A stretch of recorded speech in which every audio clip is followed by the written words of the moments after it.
Back to news. పశ్చిమ గోదావరి జిల్లా పాలకొల్లులో మూడో రోజు నవనిర్మాణ దీక్షకు రాజ్యసభ సభ్యురాలు తోట సీతారామలక్ష్మి, శాసనసభ్యుడు బంగారు మాధవనాయుడు ముఖ్య అతిథులుగా హాజరయ్యారు. వ్యవసాయం, సాగునీరు, హౌసింగ్ అంశాలపై చర్చించారు. రాష్ట్రానికి ఆక్వా ఎగుమతుల ద్వారా 14,000 కోట్ల రూపాయల ఆదాయం వస్తుంటే 6,000 కోట్లు పశ్చిమ గోదావరి జిల్లా నుంచే ఉంటుందని ఎమ్మెల్యే మాధవనాయుడు అన్నారు. జిల్లాలో ఆక్వా రంగ అభివృద్ధిపై ముఖ్యమంత్రి చంద్రబాబు నాయుడు ప్రత్యేక దృష్టి పెట్టినట్లు తోట సీతారామలక్ష్మి తెలిపారు. మత్స్యకారుల గురించి దృష్టిలో పెట్టుకోవడం ఉందా, లేదంటే ఒక ఆక్వాకల్చర్ చేస్తున్నటువంటి వాళ్ళకి ఉందా, లేదంటే ఒక ఫిషింగ్ కల్చర్ చేస్తున్నటువంటి దాని మీద బాగా చెప్పుకోవడం కూడా జరిగింది. మీరు చూస్తే కనుక ఏదైతే ఫిషరీస్ సంబంధించి ఇవాళ మన దేశంలో దాదాపు ఫారెన్ రెవెన్యూ మీరు చూస్తే ఏదైతే ఎక్స్పోర్ట్ చేస్తున్నామో దాదాపు రెవెన్యూ చూస్తే మనం. కర్నూలు జిల్లా ఆదోని మున్సిపల్ కౌన్సిల్ హాల్లో మూడో రోజు నవనిర్మాణ దీక్ష కార్యక్రమం జరిగింది. మున్సిపల్ కార్యాలయం ఆవరణలో వ్యవసాయ అనుబంధ రంగాలకు పనిముట్లను, ఎరువులను ప్రదర్శించారు. ఈ ప్రదర్శనను మాజీ ఎమ్మెల్యే మీనాక్షి నాయుడు ప్రారంభించారు. రైతులకు ప్రభుత్వం అమలు చేస్తున్న సంక్షేమ పథకాల గురించి తెలిపారు. ఈ కార్యక్రమంలో టీడీపీ నాయకులు, కార్యకర్తలు, ప్రజలు పాల్గొన్నారు. వ్యవసాయ శాఖ ద్వారా రైతాంగానికి చాలా రకమైన ట్రాక్టర్లు కానీ వ్యవసాయానికి సంబంధించిన ఈ మిషన్లు ఇవన్నీ కూడా ప్రభుత్వం ఏర్పాటు చేసింది. నిన్ననే అగ్రికల్చర్ డిపార్ట్మెంట్ ద్వారా ముఖ్యమంత్రి గారు దాదాపు 2,000 ట్రాక్టర్లు రాష్ట్ర వ్యాప్తంగా రైతాంగానికి 2 లక్షల సబ్సిడీతో ఇవ్వడానికి కూడా నిర్ణయం చేయడం జరిగిందని కూడా పత్రికల ద్వారా తెలుసుకోవడం కూడా జరిగింది. ఆ రకంగా సన్నకారు రైతులకి, వెనుకబడిన రైతులందరూ కూడా ముందుకు పోవడానికి అవకాశం ఈ ప్రభుత్వము ఎన్నో రకాలుగా చేస్తూ ఉంది. రుణమాఫీ చేశాం. ఈరోజు ఎక్కడ కూడా గత ప్రభుత్వాల్లో ఉన్న నాసిరకం విత్తనాలు కానీ ఎరువులకు కానీ ఆ ఇబ్బందులు లేదు. ఈరోజు ఎవరికి ఎంత ఎరువు కావాలన్నా ఇవ్వడానికి ఎక్కడ కల్తీ లేకుండా ఒక సిస్టమేటిక్గా ఏ రైతు కూడా ఇబ్బంది పడకుండా అందరికీ ఎరువులు ఇచ్చే కార్యక్రమం కానీ, విత్తనాలు కూడా వేరుశనగ విత్తనాలు గతంలో చూసాం, ఇప్పుడు చూసాం. ఇప్పుడు రైతులే చెప్తున్నారు ఇప్పుడు విత్తనాలు తీసుకున్న వాళ్ళు కూడా చాలా బాగున్నాయని. ఆ ప్రభుత్వానికి ఈ ప్రభుత్వానికి ఉన్న తేడాని ఈ రాష్ట్రంలో ఉన్న ప్రజలందరూ కూడా గమనిస్తారు. కర్నూలు జిల్లా నంద్యాల మున్సిపల్ కార్యాలయంలో ఏర్పాటు చేసిన నవనిర్మాణ దీక్షలో పర్యాటక శాఖ మంత్రి భూమా అఖిలప్రియ పాల్గొన్నారు. వ్యవసాయ శాఖ ఏర్పాటు చేసిన స్టాల్స్ ని ఆమె పరిశీలించారు. రాష్ట్ర అభివృద్ధి కోసం ముఖ్యమంత్రి చంద్రబాబు నాయుడు అహర్నిశలు కష్టపడుతున్నారని అఖిలప్రియ అన్నారు.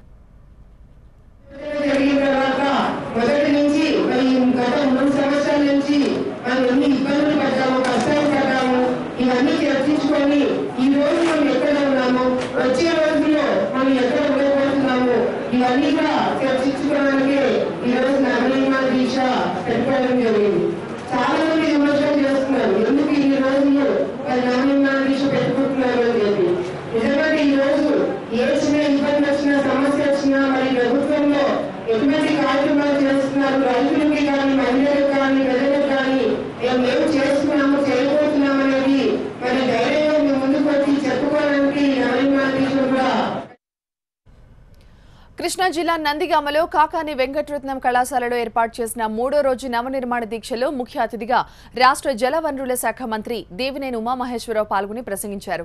నందిగామ, చందర్లపాడు మండలాలకు సాగునీటి శాశ్వత పరిష్కారానికి 1,600 కోట్లతో ఎత్తిపోతల పథకాన్ని నిర్మిస్తున్నట్లు మంత్రి ఉమా తెలిపారు.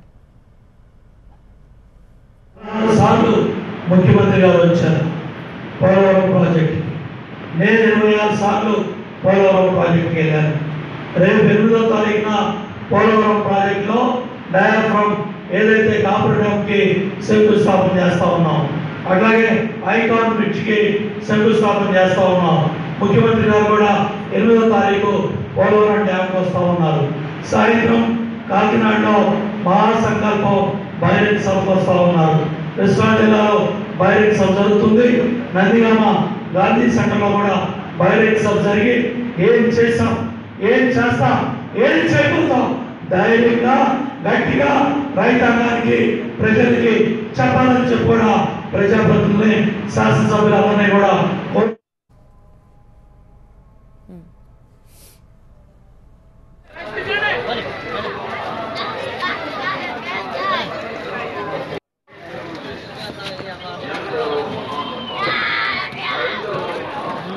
జరగండి, మీరు కొంచెం జరుగుతుంది రావడం జరగండి జరగండి.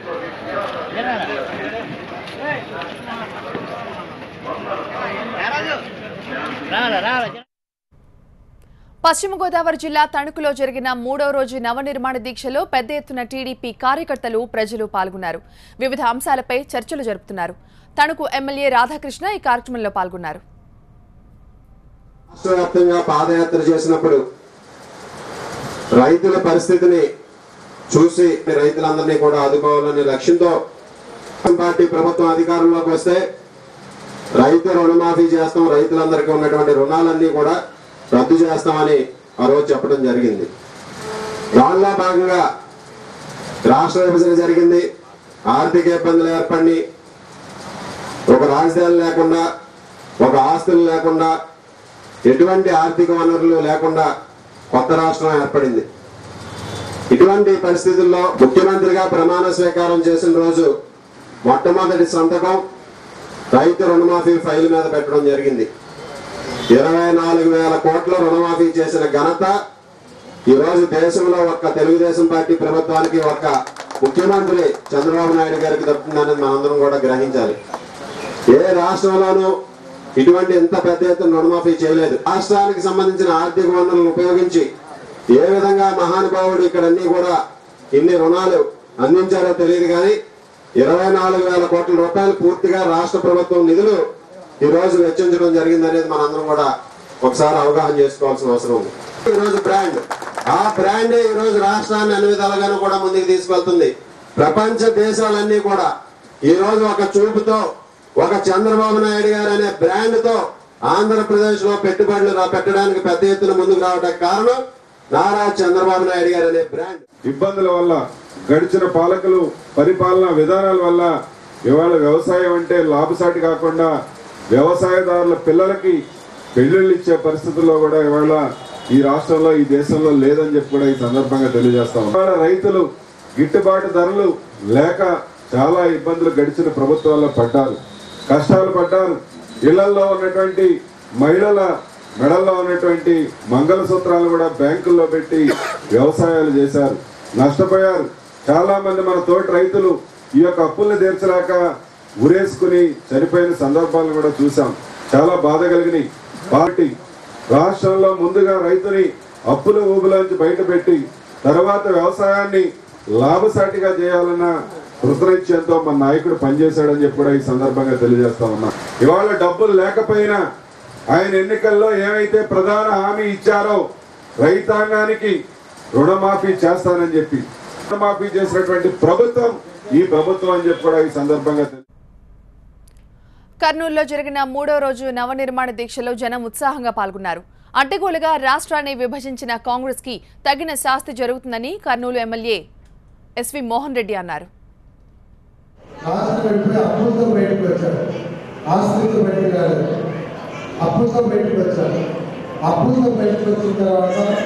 విడిపోయినటువంటి రాష్ట్రాన్ని ఏ రకంగా ముందుకు తీసుకుపోవాలి, ఏ రకంగా మనం రాష్ట్రాన్ని అభివృద్ధి చేసుకోవాలి అనే దాంట్లో మీ అందరి సలహాలు తీసుకోవడానికి ఈ కార్యక్రమాన్ని ఏర్పాటు చేయడం జరిగింది. ముఖ్యంగా ఒకసారి ఏదైనా కొంతమంది ఉంటారు, ఏదో అప్పులు ఎక్కువైతే నేర్చుకునే ఎదుగుతున్న వాళ్ళు ఎవరైనా ఉంటారు, కొంతమంది ఆత్మహత్య చేసుకునే వాళ్ళు ఉంటారు, కొంతమంది ఐపీ పెట్టి పారిపోయే వాళ్ళు ఉంటారు. కానీ కొంతమంది ఉంటారు, అప్పు ఎక్కువైనా మళ్ళీ వ్యాపారం చేసి సంపాదించి అప్పు కట్టాలి, మళ్ళీ మనం అభివృద్ధి చెందాలని ఆలోచన చేసే వాళ్ళు, ధైర్యం ఉండే వాళ్ళు ఉంటారు. అట్లా మనకు అప్పులతో వచ్చినటువంటి రాష్ట్రాన్ని ముందరికి తీసుకుపోవాలి, మిగతా రాష్ట్రాలకి అభివృద్ధి పదంలో ముందరికి తీసుకుపోవాలి కోవకు చెందినవాడు, ఆ ధైర్యం ఉన్నటువంటి వాడు చంద్రబాబు నాయుడు అనేటువంటి విషయాన్ని మనం గుర్తుంచుకోవాలి. ఎందుకంటే అప్పులు చూసి రాష్ట్రం విడిపోయింది భయపడటం లేదు, సమస్యలు చూసి పారిపోవడం లేదు, కానీ ధైర్యంగా ఎదుర్కొని ముందరికి పోవాలి. ప్రతి సమస్యను సవాలుగా తీసుకోవాలి, ప్రతి ఇబ్బందిని ఒక అనుకూలంగా మలుచుకొని ముందరికి పోవాలనేటువంటి కార్యక్రమంలో భాగంగానే ఈ నవనిర్మాణ దీక్ష పెట్టడము, దాంట్లో రాష్ట్రాన్ని ఏ రకంగా ముందుకు తీసుకుపోవాలి అనే దాంట్లో మీ అందరి సలహాలు తీసుకోవడానికి ఈ కార్యక్రమాన్ని పెట్టాలనేటువంటి. విజయనగరంలో జరిగిన నవనిర్మాణ దీక్షలో ప్రజలు ఉత్సాహంగా పాల్గొన్నారు. వివిధ అంశాలపై చర్చించారు. కాంగ్రెస్ పార్టీ రాష్ట్రాన్ని అడ్డగోలుగా విభజించి ప్రజలకు తీరని అన్యాయం చేసిందని ఈ కార్యక్రమంలో పాల్గొన్న వక్తలు అన్నారు. ప్రధానమైనది ఏంటంటే తలసరాదాయం, పెర్ క్యాపిటల్ ఇన్కమ్. ఈ తలసరాదాయం అనేది 2029 నాటికి 9.6. అందరు మహిళలకు, రైతులకు, పత్రికా విలేకరులకు అందరికీ కూడా నా హృదయపూర్వక నమస్కారాలు. ప్రధానమైనది ఏంటంటే తలసరాదాయం, పెర్ క్యాపిటల్ ఇన్కమ్. ఈ తలసరాదాయం అనేది 2029 నాటికి 9.6. అందరు మహిళలకు, రైతులకు, పత్రికా విలేకరులకు అందరికీ కూడా నా హృదయపూర్వక నమస్కారాలు. ప్రధానమైనది ఏంటంటే తలసరాదాయం, పెర్ క్యాపిటల్ ఇన్కమ్. ఈ తలసరాదాయం అనేది 2029 నాటికి 9.6. అందరు మహిళలకు, రైతులకు, పత్రికా విలేకరులకు అందరికీ కూడా నా హృదయపూర్వక నమస్కారాలు. ప్రధానమైనది ఏంటంటే విజయవాడ ఏ కన్వెన్షన్ సెంటర్లో జరుగుతున్న నవనిర్మాణ దీక్షలో ఏపీ ముఖ్యమంత్రి చంద్రబాబు పాల్గొన్నారు. అక్కడి నుంచి ఆ ప్రత్యక్ష ప్రసారాన్ని చూస్తూ ఉన్నారు.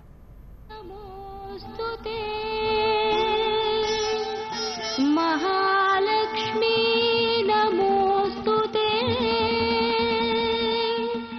మహాలక్ష్మీ నమోస్తుతే. తద్ది తన్నత్ జన్ను తకదినతం తకదినతం తకదిన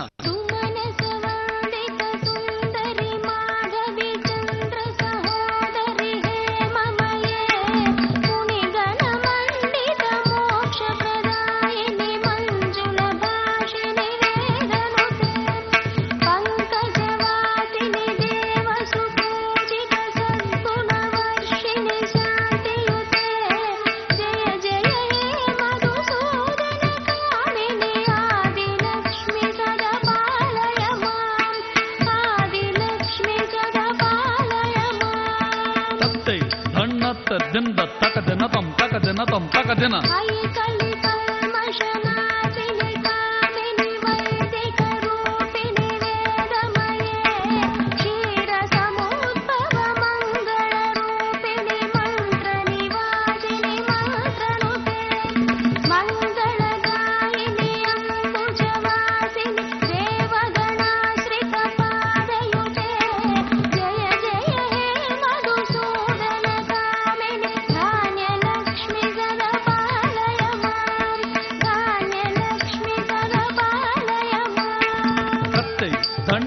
దింద తకదినతం తకదినతం తకదిన